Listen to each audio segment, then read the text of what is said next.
All right, guys, we're back with another reaction video, and this time we're gonna 10 things you didn't know about Australia. And I apologize, I had to adjust my camera there. Anyways, 10 things you did not know about Australia. Original link will be in the description section down below, and let's just jump right into it. Let's find out what's going on here with Australia that we did not know about. Oops. Of course, leave it to me to hit the wrong button, right? Real reaction videos, guys. Australia is in many ways an odd place, home to strange wildlife, as well as being situated geographically far away from what anyone might consider the West, yet being an incredibly Western nation culturally, with much in common with both the United States and the United Kingdom. A country such as this virtually demands that we bring you the 10 things you didn't know about Australia. Australia has some of the most unique wildlife in the world, but the reasons for this are as interesting as the fact of their presence. Approximately 99 million years ago, what is now known as Australia completely separated from the then supercontinent Gondwana, where it was to remain geographically isolated from the rest of the world since. Now, is that different than Pangea? Maybe this was a different time period or a different name for it. I don't know. Since that time. As a consequence of this, many types of animal life took highly divergent paths of evolution when compared to fauna found on other continents due to their isolation. Most people know of marsupials, which are pouch mammals, but few know of monotremes. Monotremes are egg-laying mammals that are only found in Papua New Guinea and Australia. And Australia uniquely has two of them, the porcupine-resembling echidna and the bizarre-looking platypus. Monotremes are sometimes seen as a cross between reptiles and mammals because of their physiology. For example, they lay eggs and have a lower body temperature than both marsupials and placental mammals, but also have fur and lactate, which justifiably earns them the classification as mammals. Most uniquely of all, the male platypus is one of the only mammals to produce a venom which can be injected from its hind spurs and is deadly to its prey. Few other mammals in the world have this feature, which is why, coupled with their other strange characteristics, monotremes are one of the great wonders of Australia. If you travel by boat without a visa, you will not make Australia home. It is the policy and practice of the Australian government to intercept any vessel that is seeking to illegally enter Australia. The rules apply to everyone, families, children, unaccompanied children, educated and skilled. There are no exceptions. Australia is a developed country with one of the toughest immigration policies in the world. Unlike Europe and the United States, where people just seem to enter and leave as they please, Australia has a strict vetting process and fiercely guards its waters to prevent unwanted immigrants from entering. Since illegals have to come by sea, they are sometimes referred to as boat people, which is why most of the prevention takes place on the high seas. Because of this, Australia has come under the fire of criticism by both other countries and internally. However, supporters of strict immigration policy stress the fact that it is allowed for the maintenance of a healthy economic and cultural integration compared to other countries. Whichever side of the debate you might stand on, the Australian government has been firm. I see both sides. You know, so I definitely can see the viewpoints of both sides. I can see how it helps the economy. You can focus more on your own people, but also, you know, kind of shutting everybody out. So I see that too. You might stand on. The Australian government has been firm on this issue, with the motto being, if you come to Australia illegally by boat, there is no way you will ever make Australia home. No way at all. After Australian soldiers had returned home from World War I, many decided to take up farming for a living. Unfortunately, after a time, the Great Depression hit, which made making a living by farming very difficult, somewhat further compounded by the fact that large flocks of emus, which are the second largest flightless birds in the world after the ostrich, numbering in the tens of thousands, took to foraging in the newly established farming locations, and this proved ruinous to the livestock and crops. This led to the Great Emu War, where large contingents of military personnel were given machine guns with the idea of mowing down the emus en masse. However, Great Emu War? How did I not hear about that? What? Were given machine guns with the idea. How could you shoot that though? It's so ugly, it's cute, right? of mowing down the emus en masse. However, this proved difficult as the emus continually evaded attempts at herding them together and the machine guns lacked range. Wow. And so after 2 major attempts, efforts were given up and the emus continued their destruction. After declaring war on the emus, at the end of the day, it was the Australians, not the troublesome birds, who had lost the Great Emu War. Australia has some of the worst internet of any developed country, unfortunately, and took rank 44 in internet speed behind virtually every other Western country, and far behind places such as South Korea and Japan. Part of the reason for this is that Australia has largely failed to upgrade to the new common fiber connections used throughout the developed world. This seems like a minor inconvenience, but the truth is it slows down both business and pleasure, with downloads and uploads moving at an agonizing crawl, while other countries get the same amount done in a fraction of the time Australia requires. There's been much talk of national upgrades, but when that will happen, well, only time will tell. So hopefully you guys get your internet upgraded, that way it is easier for you to watch my content. Much talk of national upgrades, but when that will happen, well, only time will tell. So next time you're in Oz and want to download a game from Steam, just leave your computer on for a few days. It might get done sometime later in the week. Wow.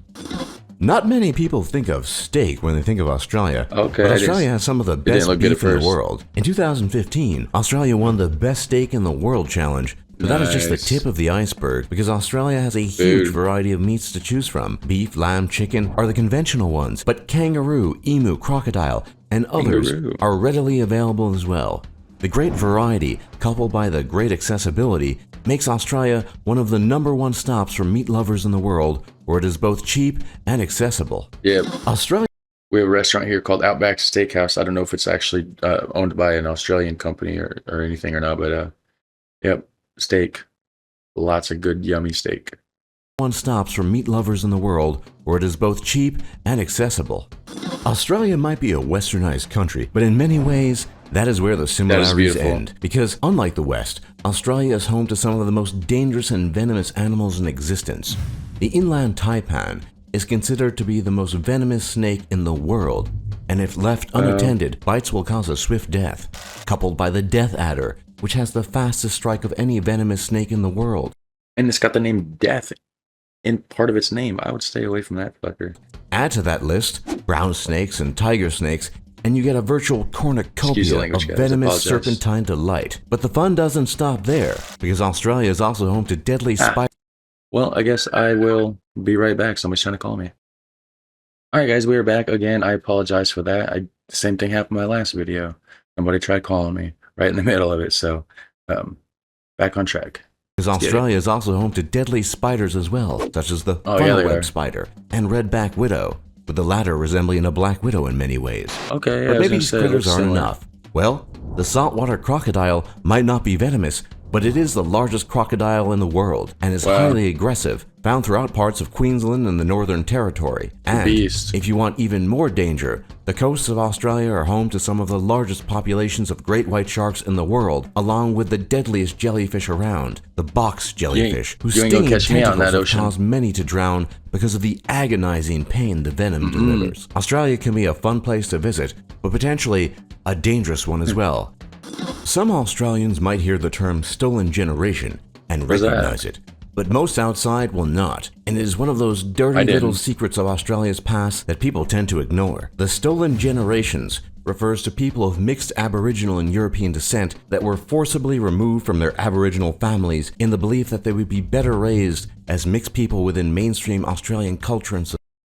Wow, that's messed up. This policy ran from 1905 to 1969, and since its abolition has stirred great controversy within Australia. Activists for Aboriginal rights cite not only government complicity, but direct government approval in the abductions and removals that took place under this policy. Although seemingly motivated by good intentions, such as the best interests of the children involved, the questions raised by the politics of the stolen generation will likely haunt the citizens of Australia for years to come, whatever their descent, and will cast a long shadow on this otherwise positive and upbeat nation. Wow. Australia is one of the economic powerhouses of the world, with its huge reserves of natural resources, particularly Yeah. minerals such as gold, lead, iron, zinc, manganese, and many more. But having such natural wealth, among other things, can often be a pitfall. Australia is one of China's biggest trading partners, and that trade relationship overall has been a net positive for Australia, considering the general Not good trajectory right of now. economic growth and progress in China. But it also creates a dangerous dependency. Such trade partnerships are great during booms, but terrible during busts, and it is very likely that something will soon go awry in the Chinese economy, which will have massive consequences for Australia. When was this posted? Just out of curiosity here, guys. Let's see when this was posted. Okay, so 5 years ago. Yeah. All right. An invasive species is a species that is transplanted from its home geographical location to a new one where it is not native. This can have, and often does have, devastating ecological consequences for the native animals, who often cannot adapt to the presence of the new species. Australia might have been a pioneer of invasive species when it introduced the dreaded cane toad, native to Central and South America, as well as the Cane Caribbean. toad. The cane toad has become Australia's public enemy #1 when it comes to invasive species. What about Having been okay. introduced in 1935 by the Bureau of Sugar Experiment Stations in order to attempt to control the growing problem of cane beetles destroying sugarcane crops, the plan backfired massively and is one of the great examples Evidently. of human bungling. The cane toads quickly spread far beyond what had been intended and are today considered to be one of the greatest threats present to Australia's fragile ecosystem. They have Wow. bred like wildfire and are now so common that a frequent teenage quote-unquote sporting event, if you want to call it that, is cane toad clubbing, where you swat cane toads like golf balls. Wow, that's not Unfortunately, cool. there probably is no solution to the cane toad menace, and it's something that Australians will just have to live with.